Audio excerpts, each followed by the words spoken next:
Di video kali ini akan menceritakan sejarah singkat kemerdekaan Indonesia karena sedang bertepatan dengan HUT RI yang ke-75. Berawal dari pecahnya Perang Asia Timur Raya dan Amerika menyatakan perang kepada Jepang karena serbuan tentara Jepang di pusat pertahanan Amerika Serikat Pearl Harbor pada tanggal 8 Desember 1941. Tentara Jepang dengan angkatan laut dan angkatan udaranya semakin agresif beraksi, mendarat di wilayah Indochina, Filipina, Malaya, dan Indonesia.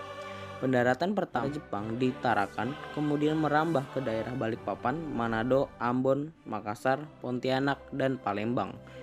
Pada tanggal 1 Maret 1942, Jepang mendarat di Banten, Indramayu, dan Rembang. Wilayahnya semakin meluas dengan dikuasainya Batavia pada tanggal 5 Maret 1942 dan semakin merajalela ke wilayah Surakarta, Cikampek, Semarang, dan Surabaya. Masyarakat Indonesia awalnya menyambut dengan ramah kedatangan militer Jepang. Dapat dilihat dari sikap kooperatif tokoh-tokoh nasional kita, Insinyur Soekarno dan Muhammad Hatta. Pemerintahan Jepang mulai aktif merangkul rakyat dengan pembentukan organisasi masyarakat yang sebenarnya ada udang di balik batu. Sebenarnya, di balik itu untuk kepentingan Jepang di Perang Dunia Kedua. BPUPKI atau Badan Penyelidik Usaha-Usaha Persiapan Kemerdekaan Republik Indonesia dibentuk pada tahun 1943 di bawah pemerintahan Perdana Menteri Tojo. Dalam perkembangan selanjutnya, BPUPKI dibubarkan dan diganti nama oleh tokoh pejuang kita.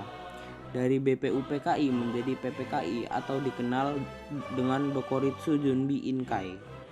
Pasukan Jepang mulai melemah. Kekalahan dan kekalahan diperolehnya, dan Amerika semakin kuat. Jepang semakin lemah karena Amerika mengamuk sehingga pada tanggal 6 Agustus 1945 Amerika Serikat menjatuhkan bom atom pertamanya di Hiroshima. Amerika belum puas juga, dan 3 hari kemudian tanggal 9 Agustus bom atom kedua mendarat kembali di kota Nagasaki. Dua pusat kota pemerintahan Jepang menjadi hancur rata dengan tanah. Akhirnya Jepang menyerah tanpa syarat kepada sekutu pada tanggal 14 Agustus 1945. Berita kekalahan Jepang terhadap sekutu tidak dapat disembunyikan. Dengan perjanjian Potsdam, Jepang menyerahkan kekuasaan kepada sekutu dan otomatis Indonesia terjadi kekosongan kekuasaan.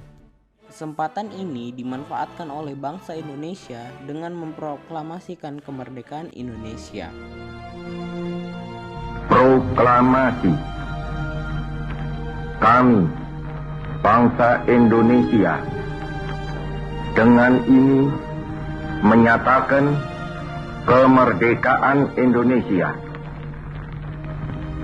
Hal-hal yang mengenai pemindahan kekuasaan dan lain-lain diselenggarakan dengan cara saksama dan dalam tempo yang sesingkat-singkatnya.